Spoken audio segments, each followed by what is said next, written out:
Assalamualaikum warahmatullahi wabarakatuh. Pertama-tama, kita panjatkan puja dan puji syukur atas kehadirat Tuhan Yang Maha Esa. Sholawat serta salam selalu kita turahkan atas junjungan Nabi kita, Nabi Muhammad SAW. Saya Irfan Arya Prastawa dari kelas 1C Agribisnis dengan NIM 3620413111087. Saya akan menjelaskan penggunaan pivot table. Baik, kita masuk pembahasannya. Di sini ada sebuah tabel di sebelah saya ini. Ada beberapa penjelasannya, months, kategori, and amounts. Nah, di monthsnya itu ada beberapa bulan, Januari, Februari, sampai Maret. Nah, di sebelahnya ada kategori. Nah, kategori itu ada beberapa transportation, grocery, household and entertainment. Nah, dan di bawah itu sama juga. Dan di sebelahnya itu ada months. Nah, months itu dengan harga yang berbeda-beda dimasukkan dalam dolar. Nah, kita bisa mempermudahnya atau menyederhanakan dengan pivot table seperti ini contohnya. Nah, seperti ini yang udah dibuat menjadi pivot table.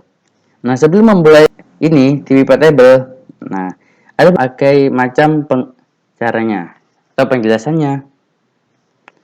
Yang pertama, data harus ditata dan ditabular format dan tidak memiliki setiap baris atau kolom yang kosong. Idealnya, Anda bisa menggunakan table Excel seperti dalam contoh seperti ini. Nah, yang kedua, tabel adalah sumber data pivot table karena baris ditambahkan ke tabel secara otomatis disertakan dalam pivot table ketika Anda merefresh data dan kolom baru yang akan disertakan dalam daftar bidang pivot table. Jika tidak, Anda perlu memperbarui secara manual tentang sumber data yang salah atau menggunakan rumus dinamis tentang bernama. Yang ketiga, tipe data dalam kolom harus sama. Misal, Anda tidak boleh mencampur tanggal dan teks dalam kolom yang sama. Yang keempat, pivot table mengerjakan snapshot data Anda. Disebut singgahan sehingga data aktual Anda tidak bisa diubah dengan cara apapun. Nah, baik, setelah memahami penjelasan saya tadi, kita masuk ke caranya. Klik sel dalam rentang sumber data atau table dengan di blok. Nah, seperti ini. Yang kedua, masuk ke menu bar, insert, pilih tabel, pivot table. Kalau di Windows itu penampilannya itu seperti ini ya. Nah, Excel akan ditampilkan dalam dialog buat pivot table dengan nama rentang atau tabel yang dipilih. Dalam kasus ini kami menggunakan tabel yang disebut seperti ini. Nah, di bagian pilih tempat ada ingin meletakkan laporan pivot table, pilih lembar kerja baru atau lembar kerja yang sudah ada. Nah, ini lembar kerja yang sudah ada dan ini lembar kerja yang baru. Untuk lembar kerja yang sudah ada, nah ini Anda harus memilih lembar kerja yang sel tempat Anda ingin meletakkan pivot table.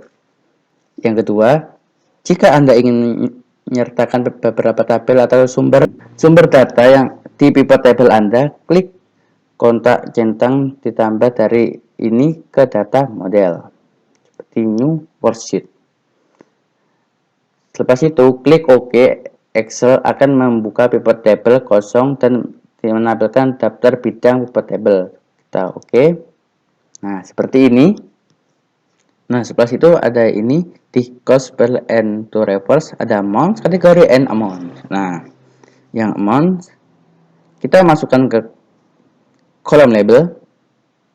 Yang kategori kita masukkan ke row label. Nah, yang amount kita masukkan ke values. Kan udah jadi kan seperti ini ke tabel pivot table. Nah, seperti inilah kalau sudah jadi. Nah, kok belum ada dolarnya? Nah, seperti ini caranya. Pertama-tama kita blok dulu yang ada angka-angkanya. Kita masuk ke home, pilih accounting number format, more action format. Kita ke simbolnya cari dollar English United States. Dan seperti ini. Baru kita oke. Nah, kalau ada tanda pagar-pagarnya berarti ini harus kita lebarkan. Seperti ini, kita klik. Nah, sudah lebar. Nah, baik, sudah menjadi ada dolarnya. Kita cek ke values-nya. Nah, secara default, bidang pivot table yang ditempatkan di area ini akan ditampilkan sebagai jumlah. Jika Excel menafsirkan data Anda sebagai teks, akan ditampilkan sebagai hitungan. Jika Anda mengapa sangat penting, itu untuk memastikan bahwa Anda tidak mencampur tipe data untuk bidang nilai. Anda bisa mengubah default perhitungan dengan terlebih dahulu mengeklik panah sehingga kanan nama bidang itu. Pilih opsi pengaturan bidang nilai. Nah, seperti ini. Nah, ini kita ke zoom dari jumlahan. Kita oke. Seperti ini kah? Nah, berikutnya mengubah perhitungan di bagian ringkas nilai menurut. Terus perhatikan bahwa saat Anda mengubah metode perhitungan Excel akan secara otomatis menambahkan di bagian nama kostum seperti jumlah file nama, tapi Anda bisa mengubahnya. Jika Anda mengeklik tombol format angka, Anda bisa mengubah format angka untuk seluruh bidang.